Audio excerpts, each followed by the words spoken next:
So Well, I think he's talking about that in general. That must be an LA local. Petros and money. I sent a Snapchat to Josh and Brady. Petros is on literally every commercial break on AM 70, doing literally every potential ad read that he can. And we need to get this guy on the show. Get that money. But I didn't hear a Barry's tickets one. All right, guys, let's just talk about right now the title of this video, the notable coaching changes so far. There's been a good amount so far. I loaded up the coaching carousel on The Athletic, and there's been about 15 or so coaching changes. We're not going to dive deep into all the coaching changes because no offense to Southern Miss fans out there, no offense to Louisiana Monroe fans out there. I know Butch Jones is now at Arkansas State, but no offense, you're not going to be covering that. We're going to talk about some of the main ones. We did talk about Gus Malzahn, him getting the can a few shows ago when it first happened, talking about the fact that he's getting paid $21 million to not work for Auburn anymore. But let's start with their new hire, Brian Harsin, the Boise State head coach. I know Steb was pretty bummed. Our buddy Steb from Idaho is a Boise State fan. He was actually very upset that Boise State lost him. He went to Auburn. So, guys, again, we don't really need to spend, 5-10 minutes going in depth. We're going to kind of do like a little round table talking about the coaching hires.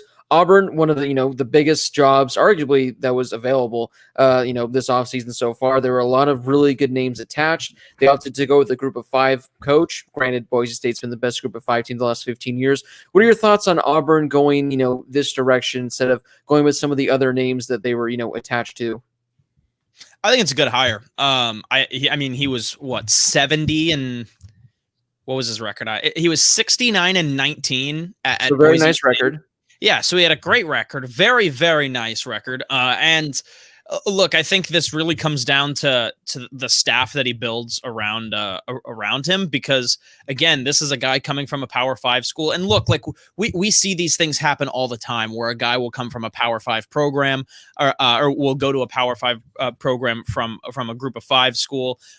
We'll see these things all the time, but it's also worth considering that this is a guy who, for the most part, yes, was having a lot of success, but let's be honest, is not familiar with competing recruiting wise with Alabama and LSU and Georgia and Florida. So I think it really comes down to the staff that he builds around him. And I think that he's going to do fine.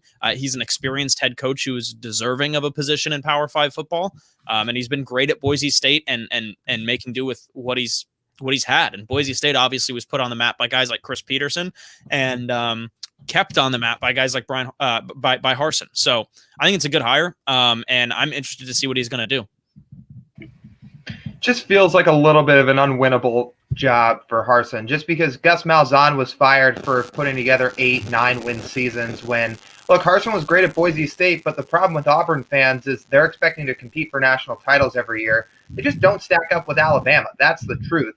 I mean, heck, Malzahn had beat Bama more than almost anybody. And he got the can. So it's going to be interesting to see what Harsin pitches to recruits, what kind of guys he brings in, what kind of staff he brings in, because that's a really, really tough job to be in the SEC and to compete in state with Alabama. This really reminded me a lot of sort of what Nebraska did a few years back with the Scott Frost hire. Granted, Scott Frost had a lot of connection with Nebraska. He played there, and it was linked there, but it's a great Group of 5 coach going to a Power 5 program, an historically great Power 5 program. And look what Scott Frost has done since then. Really not much.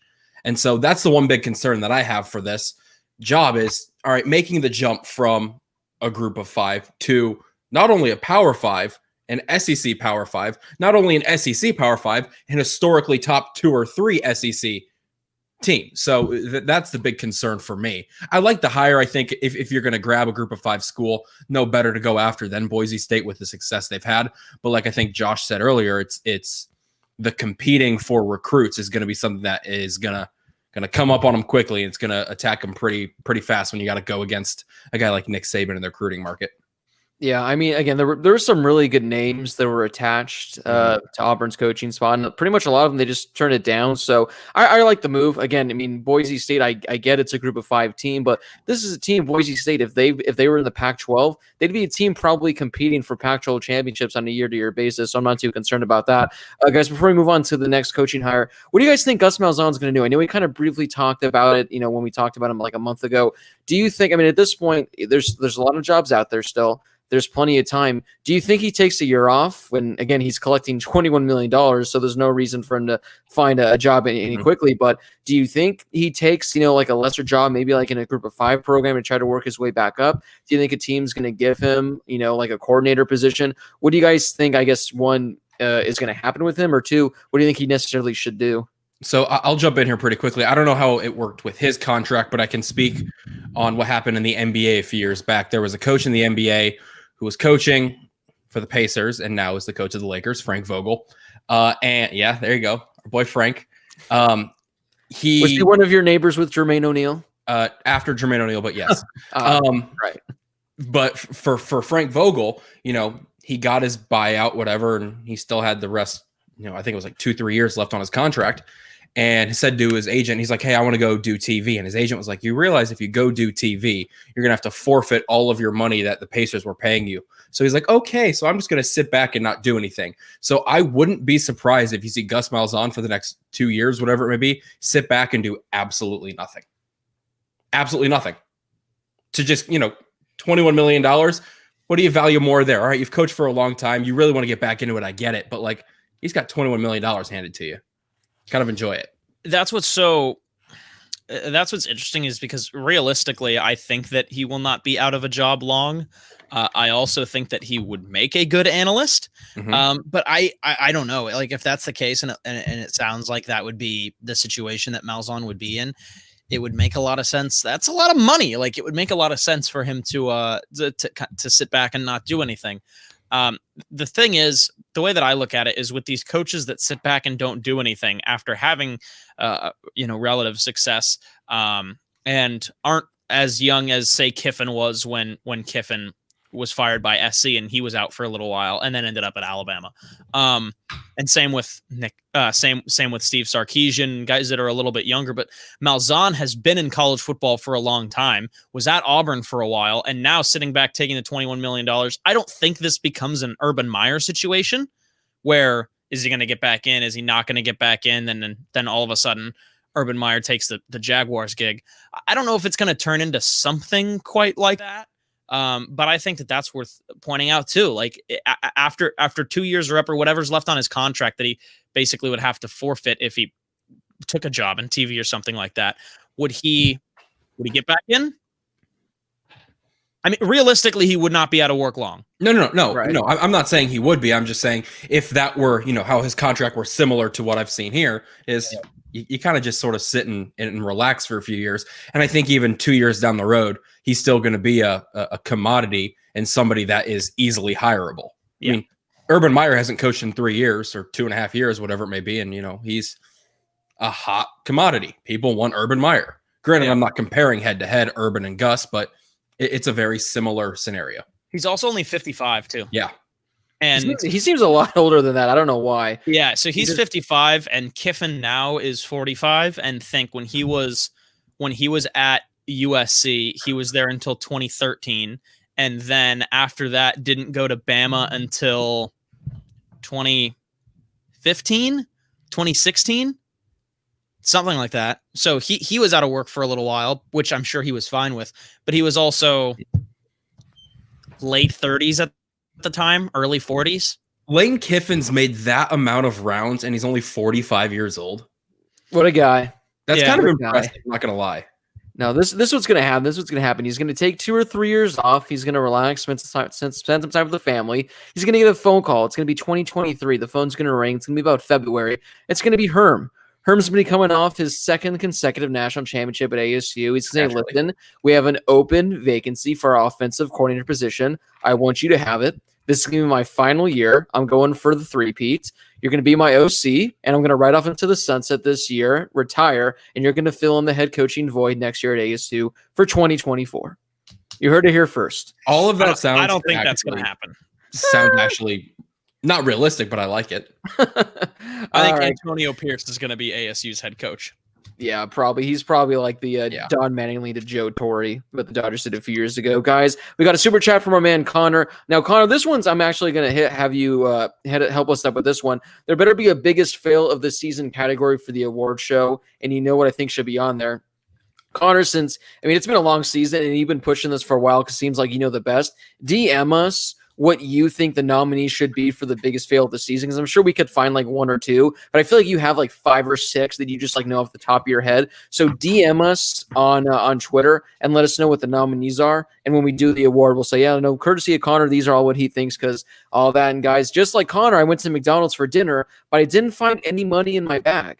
The other day, MJ, they have these cool toys at McDonald's now. They're like these mini versions of these popular toy games. And, I spent $2 on it.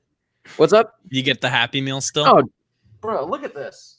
That's what happens when someone else drives in McDonald's. It's like a mini version of Monopoly. In the back. Look at that. Like a little version of Monopoly. There's a whole bunch of cool ones. Anyway, guys, I think that, how long would that one take? Look at this. It's like a mini Connect 4. It's got arms and feet. Yeah. The Connect 4 comes with limbs now. It's really awesome. But guys, I feel this transitions us into the next coaching one, because this is actually the most recent. Tennessee, Jeremy Pruitt, he's no longer there. I believe he was there for 3 years, I want to say. He was there for 3 years. He got the axe. The Tennessee coaching spot is now open. So, guys, I guess first question, what are your thoughts on what he did with the Volunteers during his time there? Again, I think it was 3 years. And second, where do they go from here? Who do they turn to? From what I've heard, they've been looking for somebody to do this job on a volunteer basis. Go ahead. Okay. I'm sorry. No, I didn't like that. Sorry. We lost Bro. What? I kicked myself out. Oh, okay. Oh, good. All right, guys. What do you make of the Tennessee situation? Also, apparently the fact that, again, they were stuffing bills in Happy Meals to get recruits. Obviously, that didn't go too well.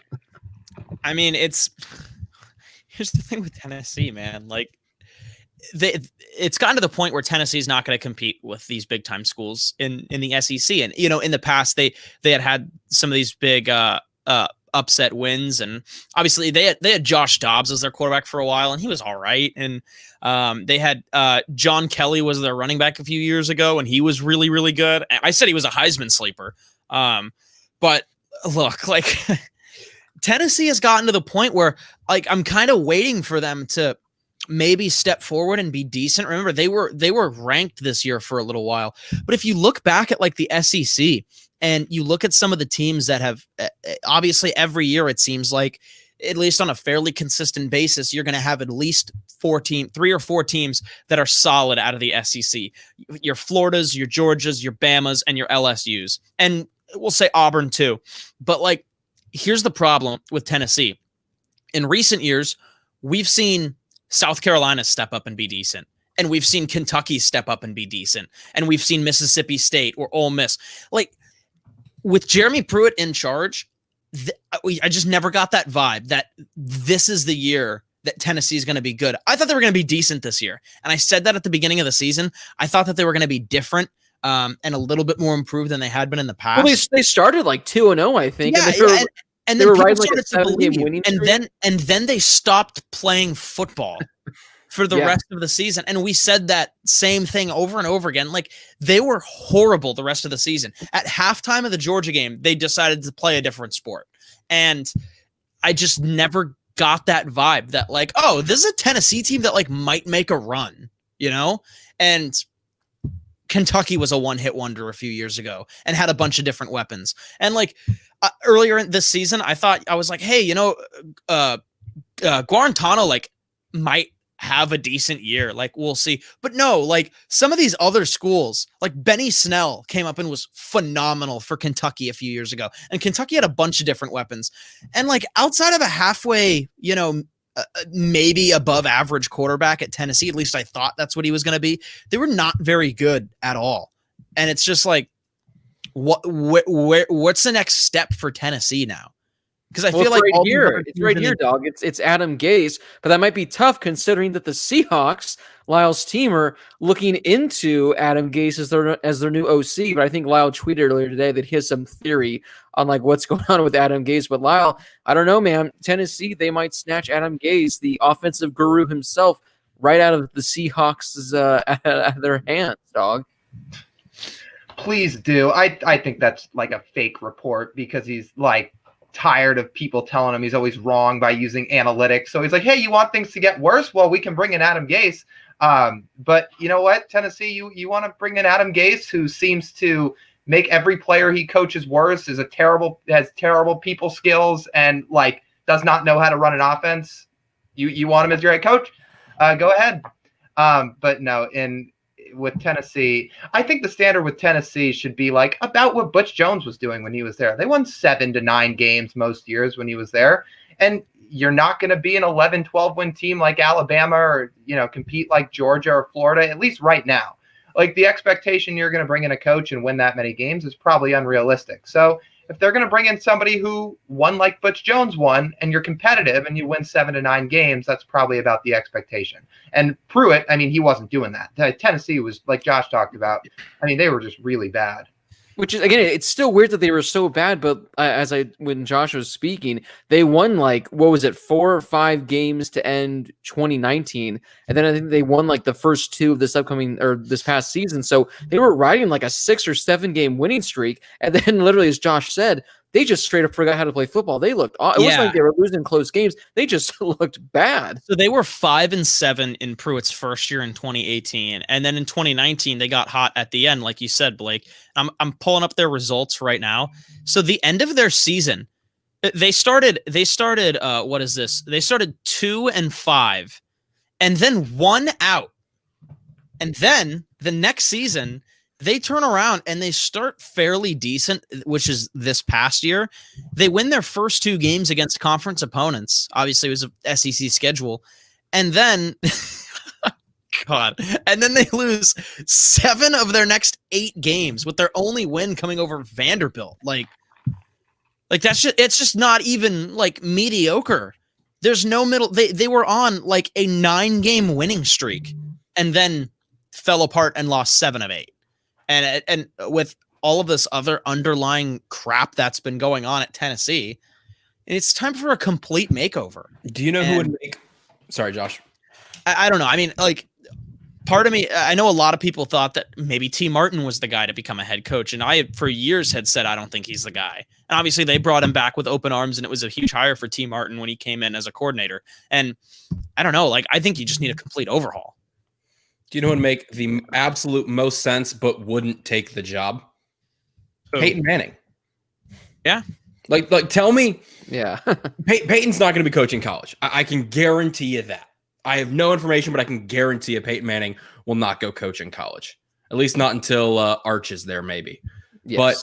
But in 5 years when he tell me that having Peyton Manning be the head coach and walking in to recruit anybody would be beneficial. It's he could get anybody he wanted. Effect at Jackson State.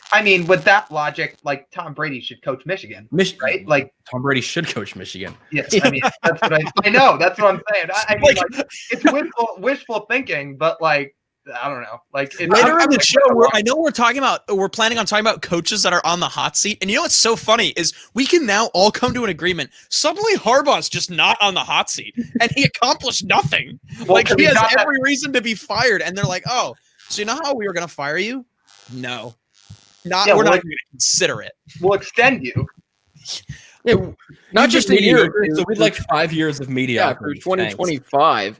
Yeah, so 5 years of mediocrity. That's what Blake called his time in college. Yeah, exactly. Tennessee. So I get it. You're putting Bills in McDonald's bags. As someone commented, should have been putting them in Chick-fil-A bags. Maybe put them in Raising Cane's bags, and things would have gone a lot better. So it'll be interesting to see what Tennessee does, guys. I can't remember which ones we kind of brush over, but let's talk about the Texas one. It's Tom Herman. He gets the axe, and Texas, one of the best coaching opportunities out there. That job was vacant for about an hour or two because they already were all in on Steve Sarkisian. They're bringing Steve Sarkisian. I think we did talk about in the previous weeks about how it's a good fit for the most part because what he's done in Alabama the last few years. As I said last week, when he's not drinking on the sidelines, it's amazing as what they can accomplish. But we didn't really talk about Tom Herman. What do you guys think the next step is with Tom Herman? Because, it's not like he was he didn't meet expectations at Texas. He didn't lead them, to a Big 12 title, didn't lead them to the playoff. But Texas wasn't awful when he was there, especially the last few years. They won 11 games. They beat Georgia in the Sugar Bowl the other year. This past year, I think they were 8-4, 8-3, something like that. They had a really good season. Just again, didn't live up to expectations. He was great at Houston. We know what he did at Ohio State the year they won the Natty when I think he was their OC. What's the next step? Again, like I mentioned with Gus Malzahn, is this the guy where he maybe takes like a year off or something like that? Do you think he gets an offensive coordinator spot at a good team? Do you think he goes, down a level, kind of like Lane Kiffin did, going to Florida Atlantic to a Group of 5 team? What do you guys think the next step is with Tom Herman? So let me explain again with the two coaches that I already kind of mentioned. One of them's involved, Lane Kiffin and Sark. And I think what you see with those two coaches is you see a lot of the same things. Like, okay, elite assistant coach, unbelievable assistant coach, both when they were at USC. And then they go on somewhere else. And Sark goes up to Washington, a program that was 0-12 a year before, gets the nickname 7-win Sark. Mediocrity when USC hired him, but he did turn the program at UW around and kind of gave them an opportunity to bring in Peterson and then suddenly become a national power. So I think that's one thing that Sark did. So you give him credit for that, even though UW was mediocre. Same thing with Kiffin. He goes to Tennessee and has one season where they're 7-6, and SC was like, "That's our guy," and Tennessee was like, "That was our savior," and now he left. Explain that one to me at 7-6. That's beside the point. They both go to USC and there were big expectations. Both had good years. Both completely fell from the graces. Kiffin in 2012, SC was the favorite to win the title and they finished 7-6. And then with Sark, USC had a positive season in 2014. And then in 2015 came around and they were expecting a lot. And then there was he unfortunately had a divorce and had stuff going on in his personal life that's neither here nor there. But on the football field, it wasn't working. So they fell apart. And then they had to go somewhere else and kind of work their way back to get head coaching jobs. I don't think Herman's there. I think Herman can go somewhere else and be a head coach in college football right now. And there were, like, his time at Texas, it was up and down. It was a roller coaster. But if you look at his actual record at Texas, he was 32-18. That's about the same record that Helton had at USC when people were already on the fire Clay Helton train. He's always had that, even when they were winning. But that's about what his record was when people first hopped on that Clay Helton thing. And look, like, he's had some decent years as a head coach, not just at Texas, but overall. At Houston, he was 22-4. He proved he could win there against credible opponents because they had a couple of decent schedules and matchups when he was there. And then went to Texas, which we all thought at the time was a perfect hire. And he was going to be the guy to get Texas back to where they used to be. And yeah, they took that next step, but they didn't get back to where they need to be. And I think that's it says a lot about Texas's football program, at least where it's at right now, is they said, look, you've been good, but you haven't been great, and we need to be great. And they let him go, something that, say, Michigan is not doing and that USC is not doing.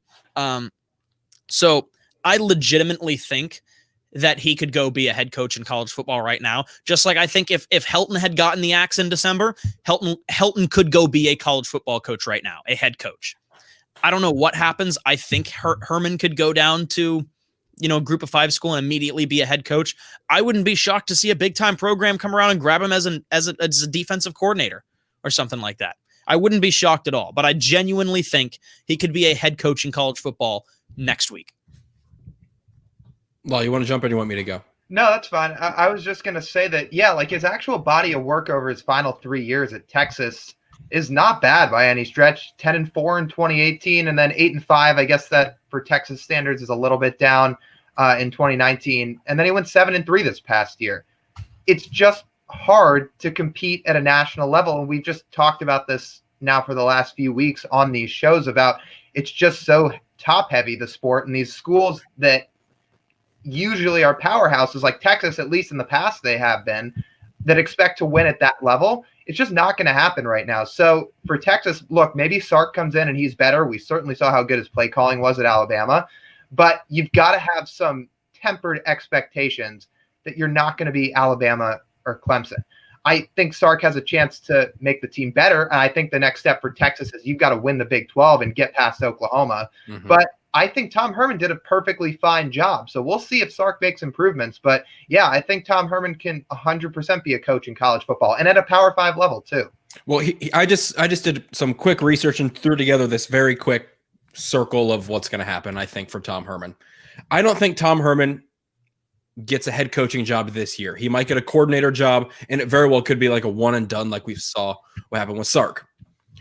Going into this season, this past season, and then I'm guessing it'll carry over to next season, the hottest commodity of a head coach you're going to get from a group of 5 school is Luke Fickell, in my opinion, and I think we can all pretty much agree with that, from Cincinnati. Say Luke Fickell goes anywhere, that leaves a job opening at Cincinnati. Tom Herman was born and raised in where?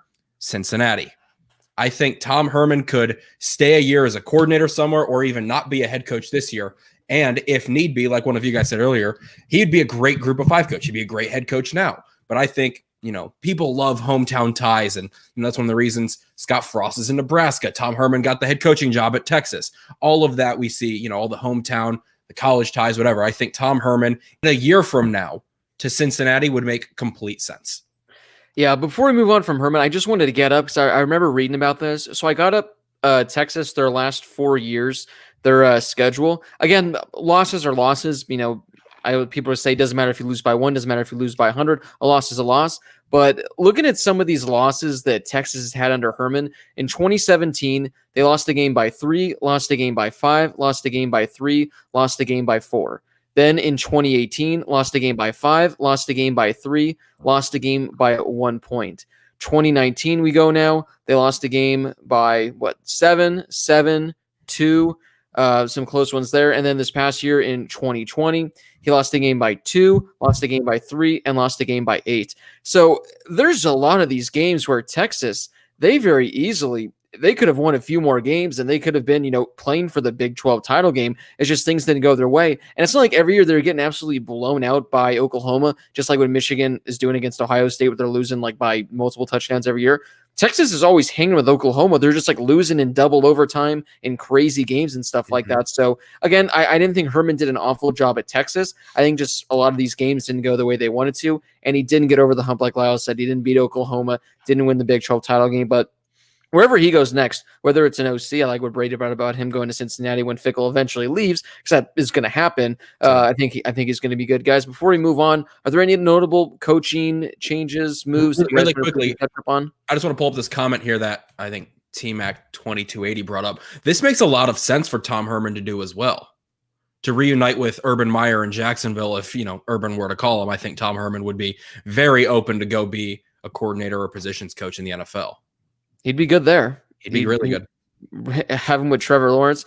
Guys, this is an interesting one. This super chat comes from Stephen Smith. Do you guys think the reason that Tom Herman was fired could be how the competition in the Big 12 has gotten better? Examples, Iowa State, Kansas State. I think for the most part, the Big 12, top to bottom, it's like they're consistently good, but every year the teams change. They're good, where some years Kansas State's really good, some years TCU is really good, some years Texas Tech is, a formidable opponent. Like I said, I just think the reason was they didn't win the Big 12 with him. They didn't win a Big 12 title. They were consistently good. I don't think it was just, Big 12 teams being much better. I think it was just they didn't win the Big 12.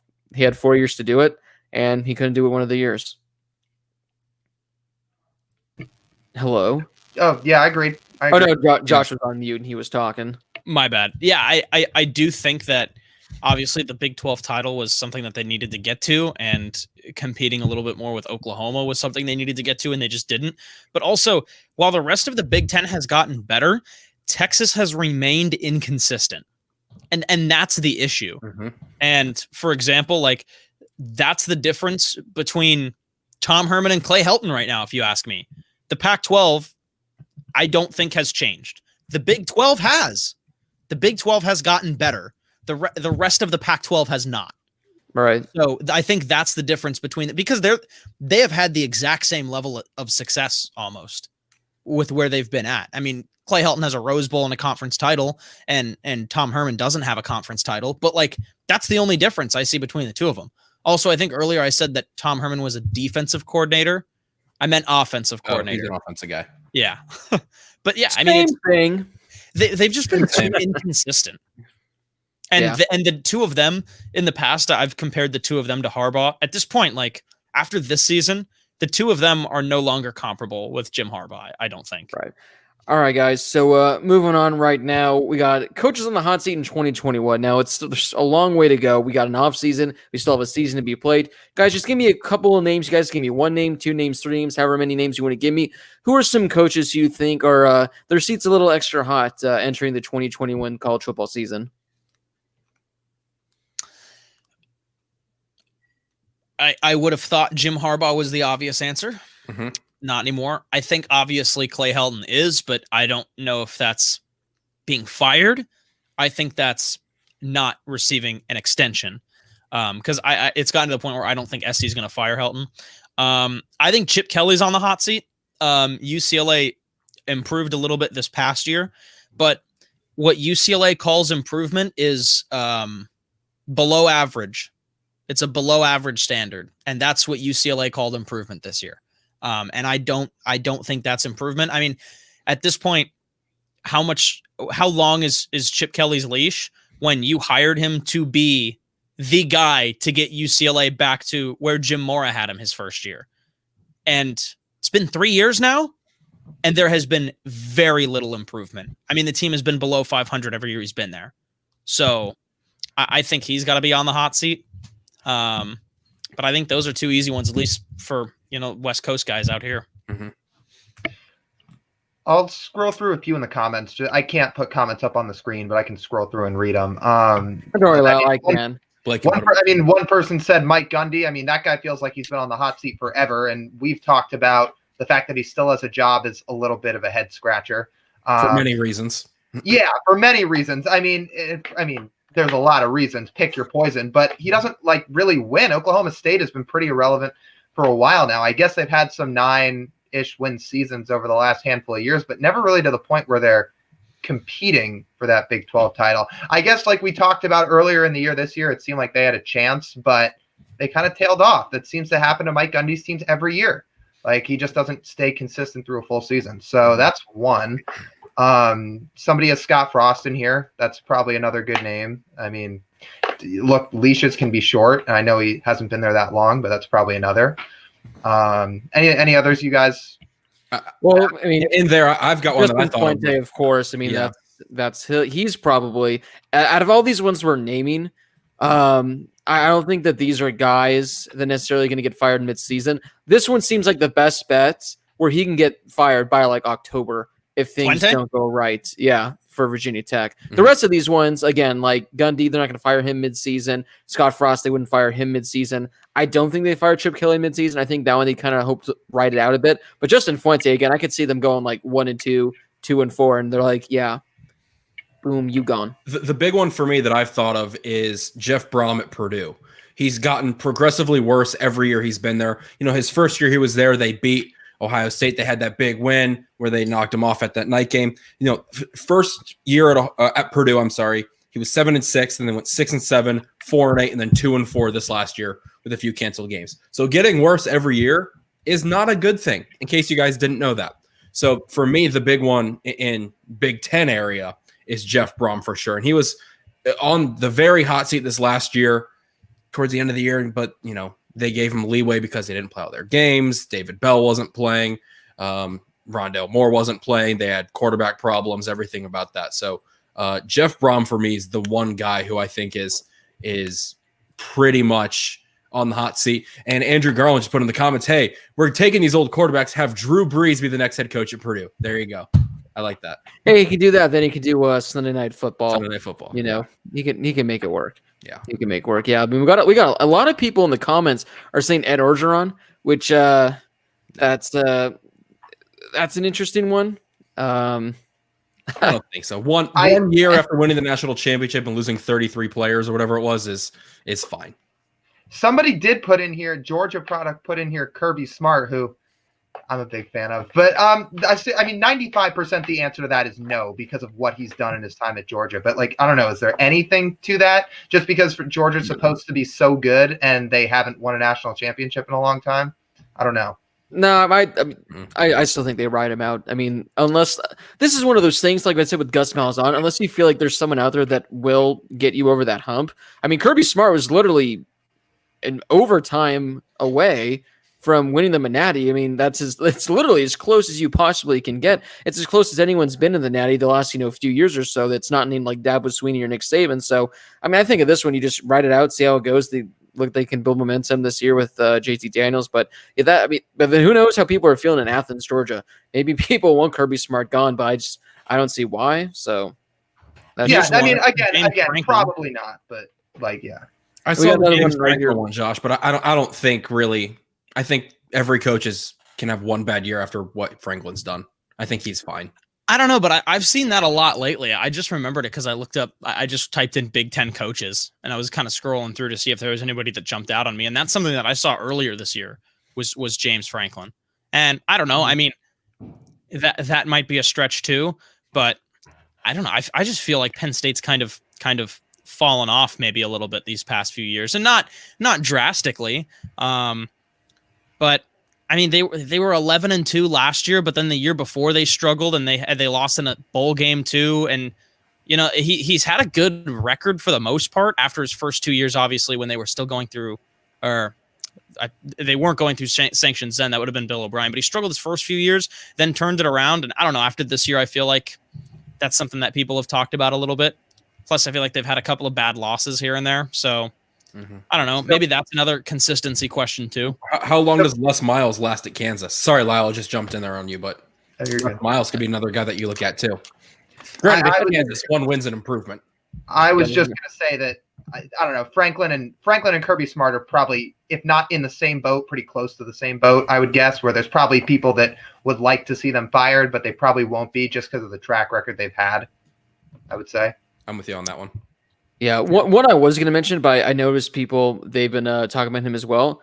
Mike Leach, I mean, after starting the season with a great win, and Mississippi State, the way they just fell off, if they're awful again next year and they win 3 games, maybe 4 games, their offense it's not like they were like Ole Miss, where they were losing like 70-55, and it was like, okay, well, the offense is working. The defense just can't stop anybody. There were games where Mississippi State was scoring like 0 points, 3 points. I think they were held like in the 10s or 20s or something like that. So Mike Leach, he can be one. If things don't turn around, they can, take his cowbell away and tell him to hit the road. So that could be another. He's got to have a longer leash. A longer leash. I mean, longer leash. Yeah, no, he just needs to have a longer leash. That's all. I mean, I think that. I mean, you bring up a good point about Ole Miss. Like, at least Ole Miss's offense was among one of the best units in the country. But even though they were losing games pretty badly and had one of the worst defenses we've ever seen. Yeah, Matt Corral was too busy throwing 6 interceptions in one game. 6 interceptions and 6 touchdowns, though. Yes. Yeah, I think these coaches that get hired, especially into these big schools, they need a couple years. Because the thing about Mike Leach is, none of these guys are his guys. Like, he's got to recruit, he's got to bring guys in, he's got to establish his own culture. Like, that's why these coaches that get brought in, if they're atrociously bad, and I know Mississippi State was, by almost all accounts, atrociously bad this past year, then maybe there's something to that. But I think for the most part, you got to let the head coach establish their own culture and bring in its own players and see how he does with that before they kind of just get yanked off their chair and get the boot. Somebody in the comments posted this. They're like, well, Chip Kelly's really on a short leash. Sorry. Courage. That's my fault. I ruined that word for you. Sorry. Thanks, Josh. UCLA opens up their season next year at home against LSU. So say Coach O's to come out there and just smack the Bruins.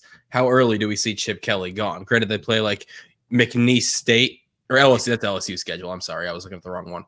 But LSU, UCLA, we're getting that week 1. So 2 of the coaches we talked about on the show today with potential hot seats they're matching up week 1. Hopefully, there you go. I hope so. We'll have some good ones there.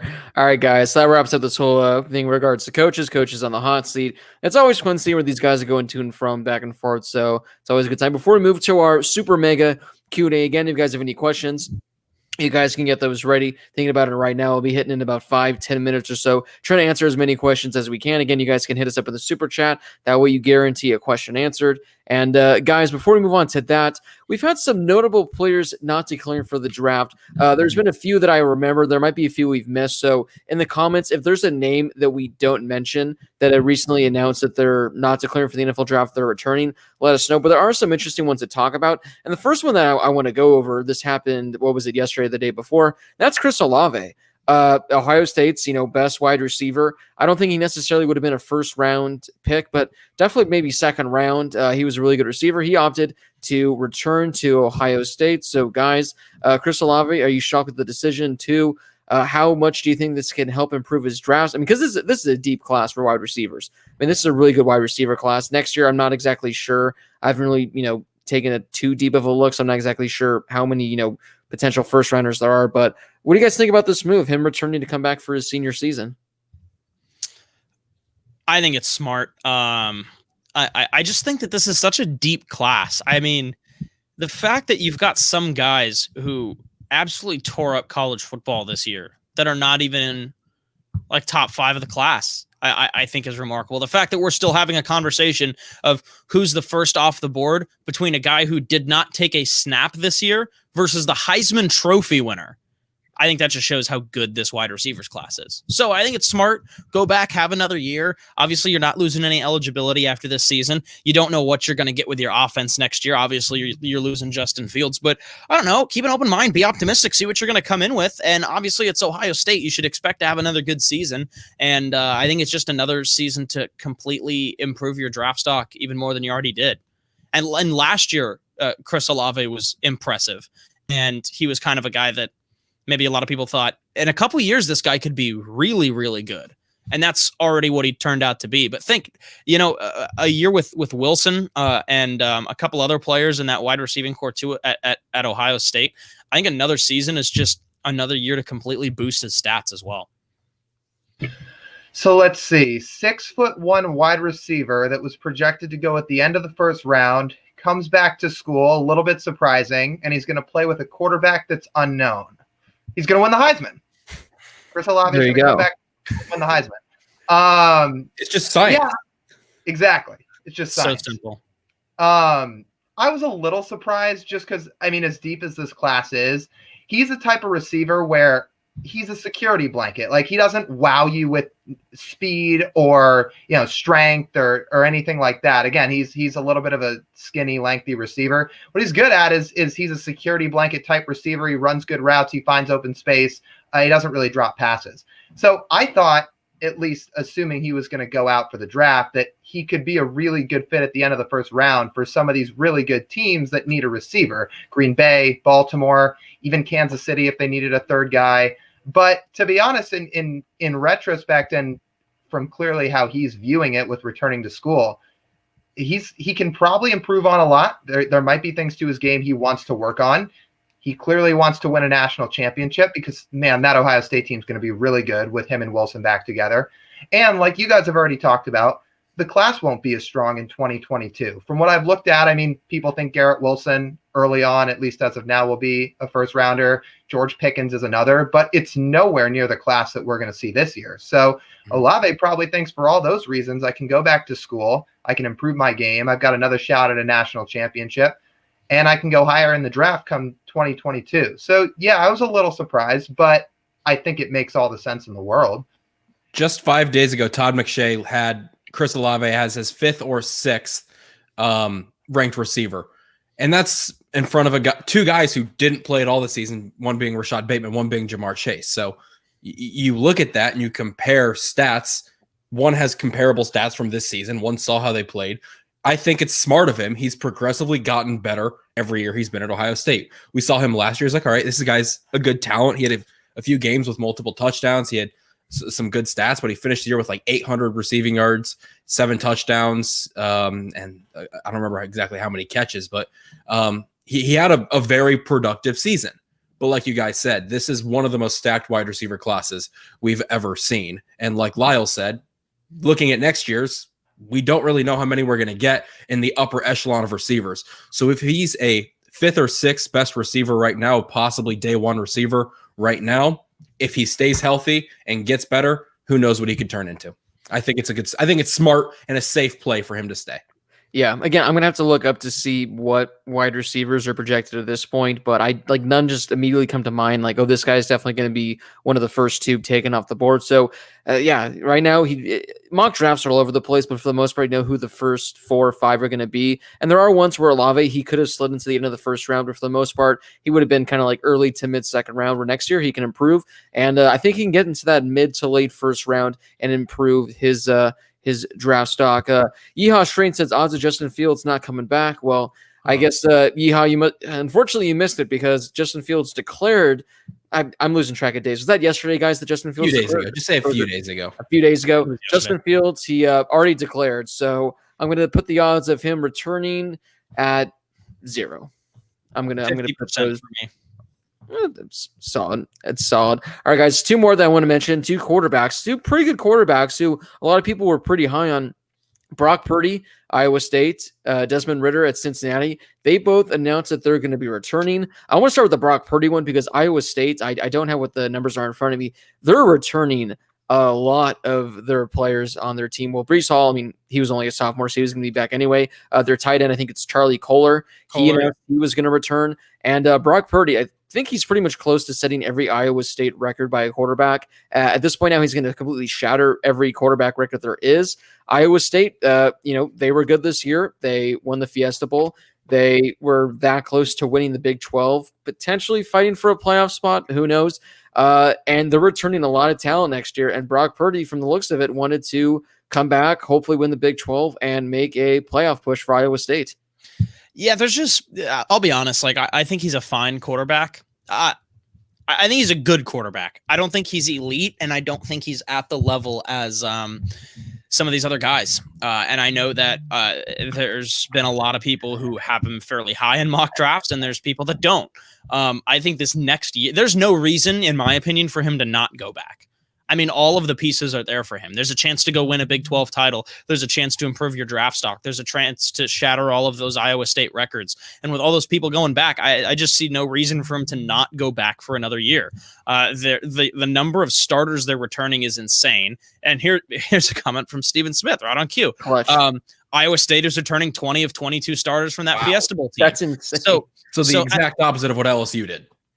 Yeah, pretty much. And like, there's no reason for him to not go back. I think that he has room to grow too, because there are some plays that he makes, and I'm thinking he made that play like 2012 Manziel, where evades a bunch of pressure, throws downfield for a touchdown. There are other plays where I sit there and scratch my head thinking, what in the world was the intention on that play? So I think that there's still a lot of room for improvement for him, and another year, another full season of college football, I think would be perfect for Brock. It's the same story with the wide receivers as it is with the quarterbacks. I mean, not that Brock Purdy was expected to be a high pick in any regard after the season he put together, but even still, this quarterback class is loaded. I mean, just to start off, there are 3 guys in this draft who, if they were on a draft on their own, they would all be number 1 picks. And then there's guys behind them that are still ahead of Purdy. Meanwhile, you've got an Iowa State team that you guys just alluded to is returning almost all their starters, 2 huge weapons with Hall and Kolar, and Purdy's got stuff to work on. So why not come back to school? Iowa State, I mean, they'll probably be the runner-up favorites to start the year behind Oklahoma, and they can make some noise. They did this past year. Who knows if they can beat Oklahoma again? They certainly could with all the starters they're going to be returning. So yeah, I mean, same thing as Olave. Actually, I think even more so than Olave, taking that step forward is, yeah, absolutely go back to school. Continuity across a roster is a big thing in college football and a big thing in any sport. And having 20 of your 22 starters returning, I think, puts them as a top 4 or 5 team potentially to start next season. If you're returning all 22 and they're all going to play, I think you can put them as an easily top 10, top maybe even 7-5 team in the country. Yeah. I mean, they're going to be competing for the Big 12. Lyle said they're probably going to be the second in line behind Oklahoma, and there's no reason they can't start the season in the top 10 and make a playoff push. Final one, guys, before we move on to the Q&A, Desmond Ridder. This was a good one where, he had kind of like second, third, fourth. He was kind of in between there, his grade. Really good season for a really good year for Cincinnati this season. I think he led all quarterbacks in rushing touchdowns. really good dual threat quarterback. He comes back for Cincinnati next year, who Cincinnati, they're returning a lot of their talent. And, we talked about it last week where Cincy's going to be playing Notre Dame. They're going to be playing Indiana. They have a chance to maybe go undefeated and make a playoff push. And again, for Ritter, this is a guy where in a lot of other classes, he might be, the third, fourth, fifth best quarterback, but in a really deep quarterback class, he's kind of like the sixth, seventh, or eighth. So quick reaction on Desmond Ritter opting to return for Cincy for one more year. I'll jump in really quickly and say this. I think that if Luke Fickell would have gotten a different job, we would not be seeing Desmond Ritter back this season. But since Fickell is still around, both stay. Both are going to play, or both one coach, one play. I think that's one of the main reasons why we saw him stay. And he needs to get better, just more polished. Sure. Yeah. And I mean, look, first off, again, like we just alluded to about the quarterback class this year compared to next year's is wide open for 2022. Sam Howell's probably the guy sitting at the top, but it's not like this year with Trevor Lawrence and Zach Wilson and Justin Fields, and there's others below. I mean, it's wide open. Again, though, with coming back to school, he's got a chance to compete for something bigger than that. And look, we've talked about on this show that does previous year's success play into getting into the playoff or not into the playoff during the current college football season? I don't believe that happens with Power 5 schools for the most part. I do believe it happens with Group of 5 schools, because if Cincinnati brings guys back and they're undefeated again next year, then how could the committee leave them out? If they go undefeated for 2 straight seasons during the regular season, what do you do? I mean, at some point you have to give a team a chance. The reason it didn't happen with a team like UCF is because they didn't go undefeated for 2 straight years. I don't think that's fair. I think Group of 5 teams obviously should be given more of a shot than what they're currently given. But if a team wants to do it, it's going to have to be something like Cincinnati going undefeated for 2 straight years. To do that, they need Desmond Ritter back. And to get him back, that's huge. Yeah. Lyle hit it perfectly on that. Lyle hit it perfectly. All right, guys, let's head to our Q&A now. So we got about 15 or so minutes. Want to have this wrapped up by about 9:15 Eastern time. So, guys, this is going to be a true rapid fire Q&A. So hit us up in the live chat with whatever Q&A questions you guys got. If you guys want to hit us up in the super chat, you guys want to have a question answered, again, it'll come up in a nice, shiny, awesome color. We'll answer your question, guys. It could be college football related questions, sports related questions, real life related questions, any kind of questions you guys have. So before we get to our questions here on YouTube, we have a few that we want to turn to on Twitter. The first one comes from DJ. Not a question, but I just want to mention that my English teacher is letting me write an essay on why USC should fire Clay Helton. It's the easiest A ever. Blake, if you put you have our Twitters up there. If you DM me on Twitter and send me a copy of that paper, I'll grade it for you. Yeah, let's see. I'll give you my thoughts on it if you send me that paper. Want me to do it, Blake? Yeah, do it right here. So yeah, if you're out there, what's the handle? At TM, it's too much. Just DJ. DJ, find Josh on Twitter, hit him up, send him a copy of that essay, and Josh will personally grade it himself. Yeah, at Josh Schaefer 25. I'll send you my thoughts, and you can also make sure you follow and DM the Harris Highlight Show account at the HH Show _, and that's where you want to hit us up too. There you go, guys. We got one more question. This comes from 50-50 on Fuente. I'm a Virginia Tech fan. I'm not happy with Fuente. I'm trying not to get my hopes up. But the more I think about it, I really think the only coach that can bring us back to glory, besides someone unrealistic like Nick Saban, is Luke Fickell. Our AD has ties to Cincinnati. Guys, we've talked about Luke Fickell, him probably moving up sometime in the next few years. Do you think Luke Fickell can potentially go to Virginia Tech? Yes or no? No, I think he goes somewhere else. And I know exactly where I think he's going to go. But I don't talk about the next head coach while the current head coach is still the head coach. Never talk about another man's job? Yep. Yeah. Yeah, I think he's going to have better offers than Virginia Tech. No offense, just because of what he's done at Cincinnati. There will probably be bigger schools calling. I would agree. Yeah, so it'll be interesting to see. Guys, this is a good one right here. What do you think about Justin Ross staying for his senior season? This was some big news because Justin Ross missed the last season with like neck. It wasn't like a neck injury like in a game. He had problems with his neck. Many people thought he wouldn't play football again. He opted to return, which, I mean, if he's going to play football, thank goodness he's returning to Clemson, not just making the leap to the NFL. What are you guys' thoughts on him returning to Clemson for this upcoming season? I think it's the right move. I mean, obviously, if people were a little bit scared about what his injury meant for his future at the beginning of this past season when obviously it was announced. Good for him if he's ready to play. I'm excited to watch him play, and obviously he's going to have a lot of time to get ready for the next season. And I think he's going to have a lot to prove. But knowing how good he's been in the past, I mean, it's an opportunity for him to reaffirm how good he is. We had this conversation back in June. It was one of our show topics, and I really thought he wasn't going to play football again. But the fact he's made it to this point where he's healthy enough to be cleared for the season next year is great for him. And if he's healthy and he's out there and he's back to full strength, I mean, Clemson with DJ, and then they're returning their whole defense, and you get Justin Ross back. Yeah, they're going to be pretty lethal.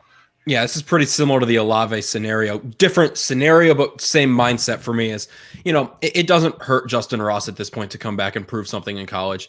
If he's able to stay healthy and play healthy, then I think it's a very good idea for him to come back this year, especially with, like what Lyle said, this defense that Clemson's going to have next year, returning everybody, and with Skalski in the middle is going to be pretty dangerous.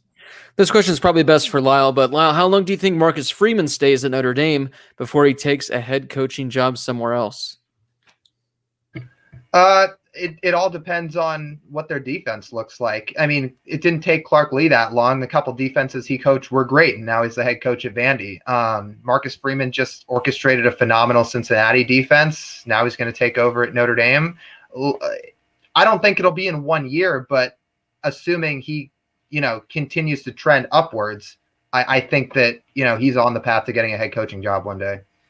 Yeah, didn't he also, I heard something today. Who did he bring over from Cincinnati too? He brought one of the other coaches with him, I think. Yeah, he did. I forget who it was, but he did bring another coach over.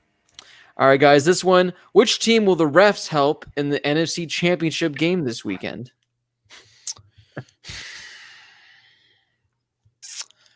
That's a great question. This is the first time Brady and Rodgers have ever met in the playoffs. So the Super Bowl, yeah, exactly. So I don't know. I think it would make a lot of sense for it to be Brady. I don't know. I've never been a big. Lyle's got his NBA conspiracy theories.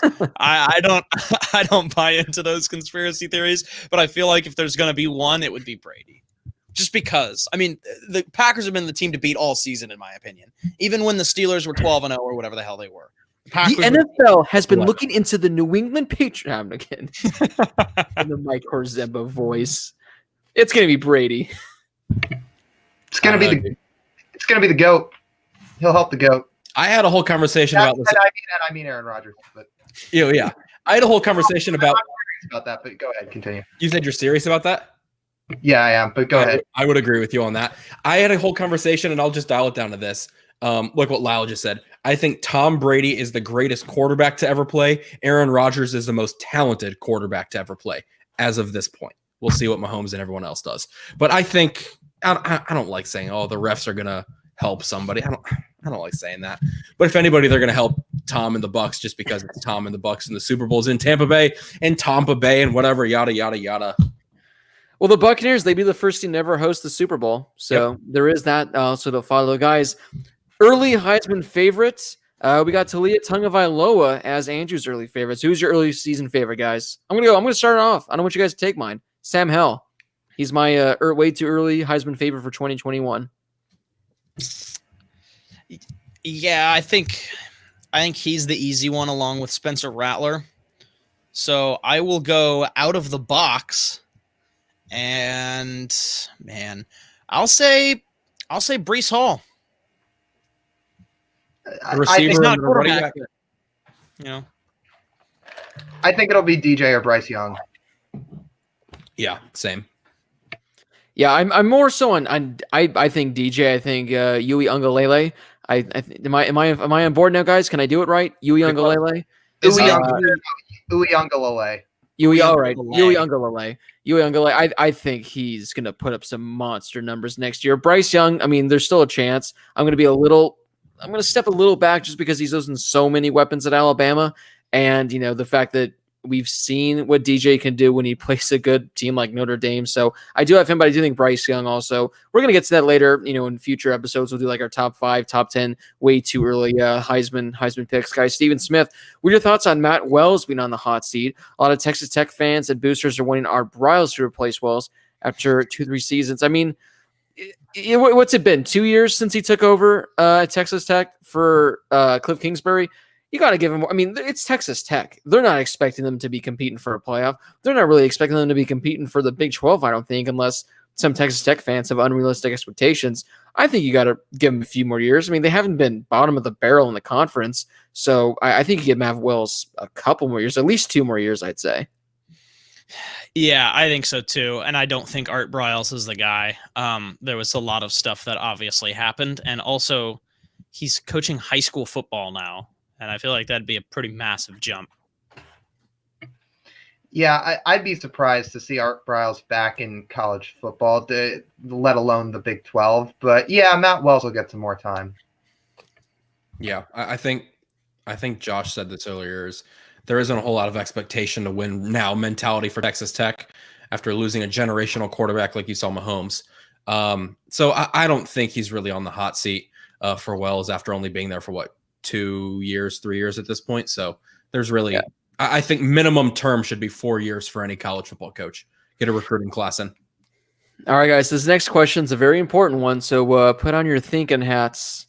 What's your go-to movie snack? Popcorn. Now this could be at the movie theater. This also could be you're putting on a movie at home.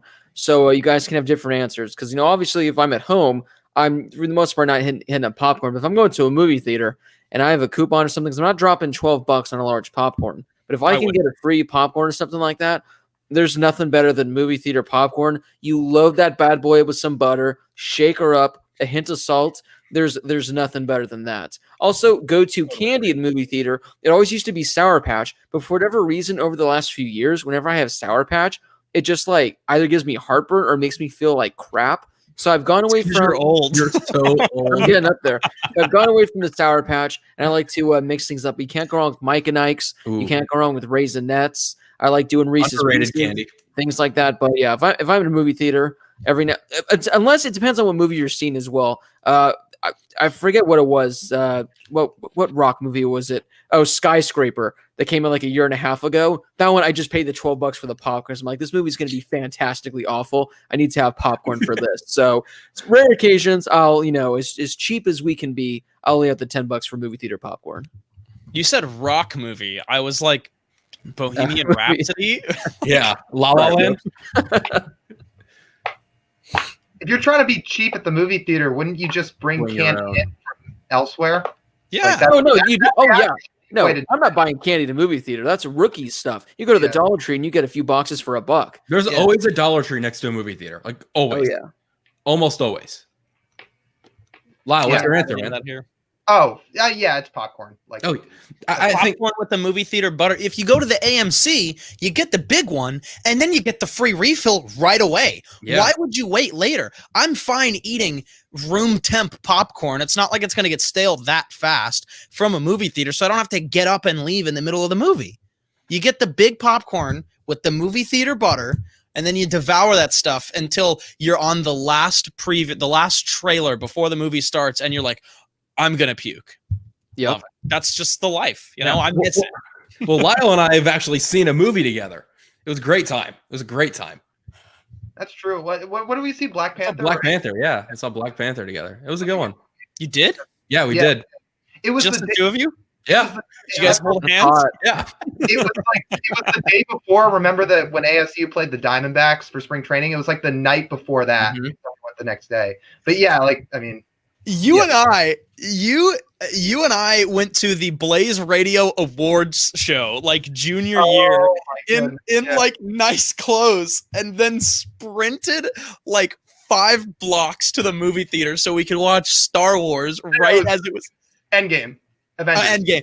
Oh yeah, and then the person behind us ruined the movie for us. He was screaming and crying, the worst movie experience of my life. And when we got to the theater, Lyle and Matt, Lyle's fine. Lyle's in better shape than Matt and I at the time, and we're all,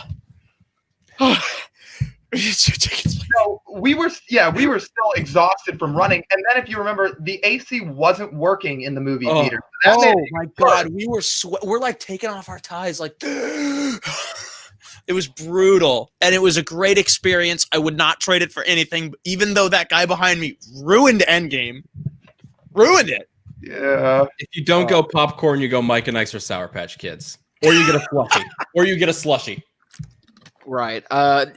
Short Run. I know Short Run had a question earlier that was a good one that actually kind of relates to this. I'm going to wait for him to put the question back because it's too far gone in the comments. But for the thing with the movie theater popcorn, if you're getting the popcorn, have you guys ever gotten to like the end of the movie and you're still able to eat it? Because I think Josh was saying it. By the time the previews are done and the movie's starting, you're already full. Oh yeah. Maybe you can last 15, 30 minutes max. But if anyone out there can go through a popcorn over the duration of the movie, props to you, because that is a challenge that I've yet to overcome in my life. I just can't make it last that long. So here's the thing. We all know. I saw somebody ask go-to stadium food. I'll answer that right now for Blake. He likes the combos.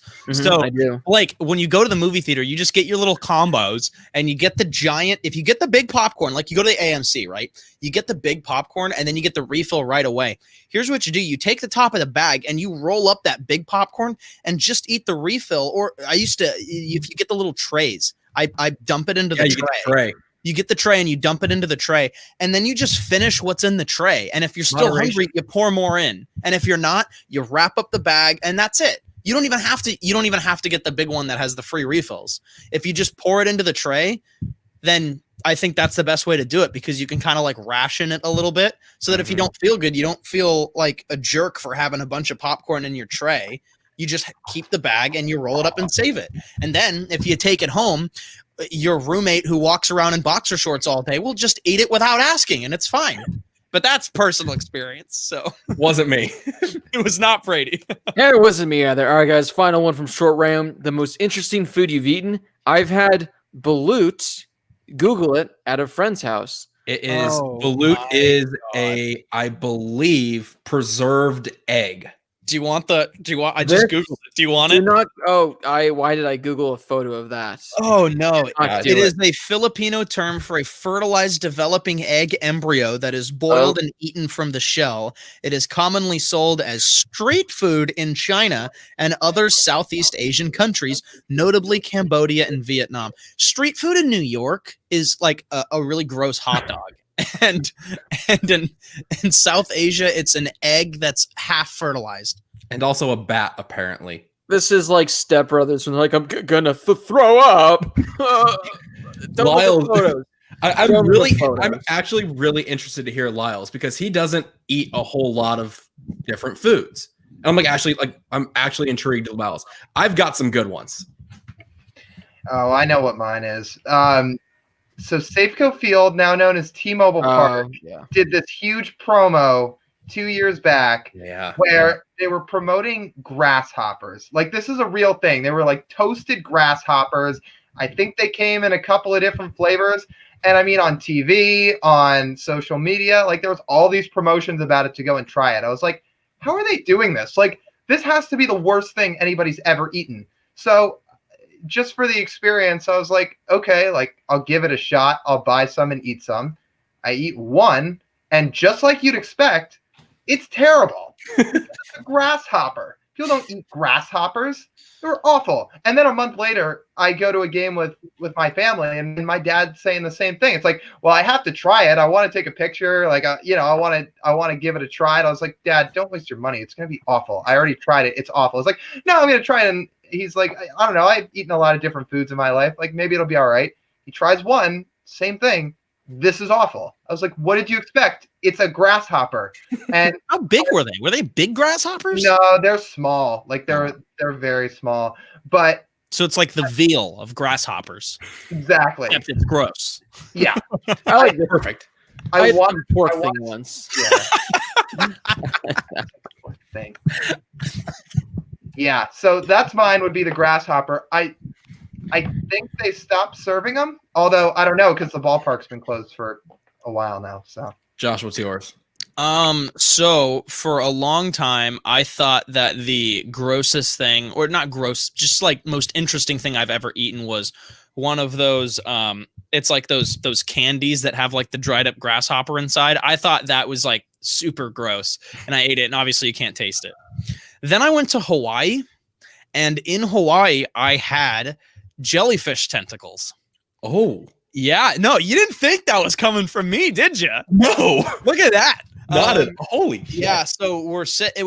I don't remember if we were at a restaurant or one of those luau's or what, but the waitress comes to the table, and my whole family is there. There's like maybe 18 of us, and not just my household, the whole family. And she brings these little tiny cups, like the size of shot glasses or Dixie cups, and she's like passing them around the table, and she's like, I'm only gonna bring a few because I know you guys won't want them, but like try this. And we're like, what is it? And she's like, you gotta eat it. I'm like, no, this is my mom at dinner with food she made. Like, I'm pretty sure you legally have to tell me what this is. And she's like, it's jellyfish tentacles. So obviously the whole table's like, nope. And then my uncle says, if everybody has one little jellyfish tentacle, he will shoot the entire shot glass like tequila. And I was like, all right. Tasted like chicken soup, and I ate my whole cup. I was great. Texture's weird, but the texture was the worst part. It tasted like chicken soup. So jellyfish tentacles, and the cup was that big, and they were like, I was not expecting that from you. They were like thicker than like ramen noodles, but I guess kind of a similar texture, but they were like almost like Jello. It was very weird, very weird. Jelly. Enjoyable though. Josh, jelly. Huh? I was not expecting that from you at all. I've eaten some weird thing. I've eaten chicken feet. Oh, I've done alligator. I've eaten alligator. Oh, I've had rattlesnake. Rattlesnake was interesting. Rattlesnake was really interesting. What else? Squid. I eat like a whole little squid. That's not uncommon. I've eaten a lot of weird stuff, and I just don't remember everything because it just sort of piles up. But the chicken feet was really interesting because it was just fried, and then you eat it, and it was crunchy. Oh, I've eaten fish eyes. Oh no, and a fish tail. Gator's good. Yeah, short round. Gator's good. Gator was really good. Blake's is gonna be like one time ordered Little Caesars, but it had mushrooms on it. I've eaten eel. I've eaten eel before. Pretty much all the seafood you could think of. Wow. Yeah. Blake, man, I really have no clue. Like, I can't remember, mainly because I've been on this planet for such a long time. Blake had woolly mammoth. Yeah, sure. I really don't know. Poachers. I don't think I have an answer for this. I don't know. Like, I'm sure there were things like I had when I was little that I didn't know what I was eating, or sometime during like the last 5 or 10 years. But there's nothing that's just like, I mean, for the most part, when offered, I refuse anything. Like, I won't even, like, if we're at a taco truck, MJ's like told me every time, like, you need to have like the cow tongue or something like that, or like the brains. I'm just like, nope, I'm good. Give me pollo. Give me that, or give me like the nachos or anything. But I'm not adventurous. I won't touch anything. Like the last saber-toothed tiger to ever exist. Yeah, it's been that while. So yeah, it's unfortunate as it is, as boring as it is. I don't have an answer. I would say one for Lyle's could have been a PB&J with the orange jelly. Orange marmalade. Yeah, there's no chance. There is no chance in that happening. Yeah, you can't do it. Somebody put in the comments during the off season we should have a full show that's just like our best like ASU moments on the show and have like a Q&A with it. That would be something where we can dive way into Lyle's hatred of orange marmalade that stems back the 4 years we've known him and beyond. Or the 5 years we've known him. On his face when he saw it was out there. I never had like an outward hatred toward it when I was growing up, but it was the fact that, it basically started, long story short, at the Taylor Place, which is the freshman dorms at ASU, the cafeteria, because they change out the jellies and the peanut butter sometimes, and there was usually like raspberry or strawberry jelly, but for like 3 weeks there was orange marmalade. I was like, are you guys gonna like change this or what? I think I eventually asked one of the people working at the cafeteria, it's like, is there any other jelly or what? Like, and they changed it. So that was the end of that. You should have asked sooner. They definitely had it in the back, and they're probably all walking around like, don't you think it's weird that no one's touched the orange marmalade in 3 weeks? I probably did because I loved it. I love it. God. Well, that's an interesting way to wrap up this week's show. You guys make sure to follow the show on Twitter at the HH Show _. Follow us on Instagram at Harris Highlight Show. We're on Spotify. We're on Apple Podcasts. It's all that kind of stuff. Harris Highlight Show 2 weeks away. Next week we will have the polls ready. You guys will be able to vote. Again, we couldn't figure it out. We couldn't figure out which guys were deserving, which ones weren't. If you guys have any cool, fun category ideas, hit us up on Twitter at the HH Show _. You guys can DM us if there's any cool awards you'd like to see. Let us know. We're always open to adding a few more. Again, tap Dow 2020 if you're out there. You can be on a future show. Hit us up. If not, well, sorry. Sorry. Thank you. All right, guys. So unfortunately, though, this is you guys didn't even notice that I changed my setup. I'm bringing my bobbleheads to the chat. I saw something different. I thought I saw something different. Yeah, so MJ and I were hard to work at it. She built them, and I just brought the bobbleheads over. It was a win-win situation. But unfortunately, this is going to be Brady's last show. What? In front of his amazing backdrop. We fired him today. I thought I was getting kicked off the show. In a tweet. So the greatest backdrop ever. Brady is not going to be there. We're not going to say. We're going to save it for next week.